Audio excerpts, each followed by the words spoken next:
કેમ છો? મજામાં?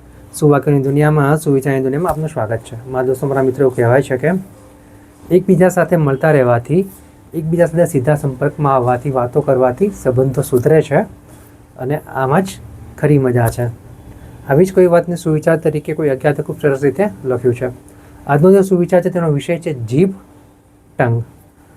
કોઈ અજ્ઞાતે ખૂબ સરસ રીતે લખ્યું છે કે એક જીભ જ હતી જે આળસુ ન હતી, પરંતુ મોબાઈલના આવ્યા પછી તે પણ એક ખૂણામાં શાંતિથી બેઠી છે. મારા મિત્રો, વાત ખૂબ જ સીધી છે, ખૂબ જ સરળ છે, એટલી જ મહત્ત્વની છે અને આ વાત આપણા બધાના અત્યારના વાસ્તવિક જીવનની છે. આપણને બધાને ખબર છે, આપણે બધાને અનુભવ પણ થાય છે, થયા પણ હોય છે, થાય છે પણ ખરા, કે જે ઘરમાં 5 વ્યક્તિઓ હોય અને દરેકની પાસે જો મોબાઈલ હોય છે તો મોટાભાગના લોકો સીધા સંપર્કમાં નથી આવતા, પરંતુ પોતપોતાના મોબાઈલમાં રચ્યા પચ્યા હોય છે. મોબાઈલ થ્રુ એકબીજાને કનેક્ટ કરવાનો પ્રયાસ કરતા હોય છે. પોતાના કરતાં જે લોકો દૂર છે અથવા જે લોકો વાસ્તવિક છે જ નહીં તેવા લોકો સાથે સંપર્ક કરવાનો લોકો પ્રયાસ કરતા હોય છે, જે ખોટું છે. ટેકનોલોજી છે, મોબાઈલ છે, તેના સારા અને સાચા ઉપયોગ પણ છે, તેમાં કોઈ ના નથી. પરંતુ જ્યાં આપણે સીધો સંપર્ક કરી શકીએ છીએ, ઘરની 4-5 વ્યક્તિઓ જો એકબીજા સાથે બેસીને સીધા સંપર્કથી વાત કરી શકતા હોઈએ તો ત્યાં મોબાઈલનો ઉપયોગ નહીં કરવો જોઈએ.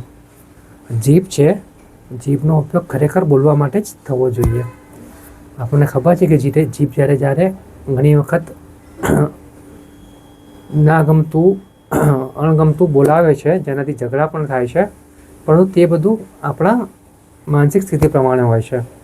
એનો મતલબ એવો નથી કે બોલવાનું બંધ જ કરી દેવું. હા, જ્યાં જરૂર છે ત્યાં આપણે સુધારો કરીને, આપણા જીવનમાં થોડો સુધારો કરીને એવું કરી શકીએ કે જીભ હંમેશા સારું બોલે, સાચું બોલે અને સારી રીતે બોલે. બસ એના માટે કામ કરી શકીએ આપણે. પરંતુ અહીંયા જે મુખ્ય વાત છે તે સંબંધોની છે, એકબીજા સાથે સીધા સંપર્કની છે. માટે મારા મિત્રો, આજથી જ આપણે પ્રયાસ કરવો જોઈએ કે જ્યાં આપણે સીધા સંપર્કમાં આવી શકતા હોઈએ ત્યાં આપણે જે અંગત છે આપણા તે લોકો સાથે જ આપણે રૂબરૂ વાત કરી લઈએ, સાથે બેઠા હોઈએ તો સીધી વાત કરી લઈએ. તે ખૂબ જ જરૂરી છે, જે આજની સૌથી મોટી જરૂરિયાત છે. તો બસ મારા મિત્રો, આની ઉપર કામ કરીએ અને આગળ વધતા રહીએ. એટલા માટે જ વૈજ્ઞાનિકે લખ્યું છે કે એક જીભ જ હતી જે આળસુ ન હતી, પરંતુ મોબાઈલના આવ્યા પછી આજે તે કોઈ ખૂણામાં ચૂપચાપ બેઠી છે. Thank you.